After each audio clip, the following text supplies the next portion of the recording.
की गुजारे ते टांगू संभाल। हाँ साईं, तू गुजारत ही ना है भजी भी गुजारत बनी तुम छा खाराइंदे बुसरी दूसरी खाराइंदे हल ठीक है लगी गुजारत दे गुजारत जेदी वो केड़ी शय जे में औरत जरूर एक दफे अंगूर विझंदी आ। उहा केड़ी शय आ जंहिंमें औरत हिकु दफ़ो आंगूर ज़रूर विझंदी आ। पक गुजारत आ नी या गुजारत आ पक पक्का है। ऐं उहा कहिड़ी शइ आहे जंहिंमें औरत हिकु दफ़ो दिलो कंदी चई अन्ना बच्चे बाबा गिलास अन्ना बच्चे चूड़ी अन्ना बच्चे न बचे यार ही करे हाणे गुजारत बनंदो। अरे तू हाणे माण्हुनि खे चए थो गुज़ार थो करे बणी सघंदुसि गुज़ार त बनी थो ॾेई बनी करे साईं तू अटो अटो अन्ना बच्चे बाबा दाल अन्ना बच्चे चांवर अन्ना बच्चे न बचे अल्लाह केतिरो परे आई बा। गुज़ार त चए थी उहा कहिड़ी शइ आहे जंहिंमें औरत हिकु दफ़ो आंगुर ज़रूरु विझंदी आहे। हाणे त तूं टेडड़ो असांखे तूं तोखां बुसरी खाए बि उहा साईं अटो कोन्दी चए अन्ना बच्चे बाबा दिलो अन्ना बच्चे न बचे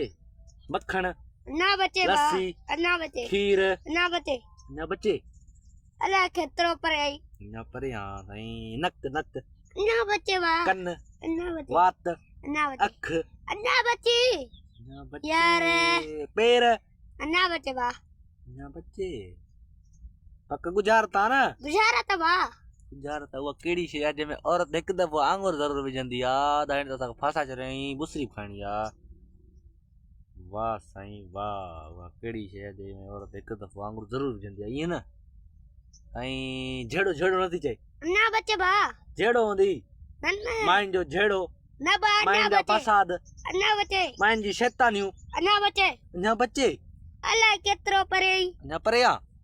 वाह साईं माइन जा झेड़ो बनाए माइन जा फसाद माइन जी शैतानियूं अन्ना बच्चे बाबा माइन जो इहो ख़राब दिमाग़ अन्ना बच्चे माइन जो अकुल अन्ना बच्चे ईअं तू कंदियूं अकुल अकुल इहो अन्ना बच्चे तू चरियो ई छा अञा चरियो आहे वाह साईं वरी सभु असांखे चरियो थो चए हाणे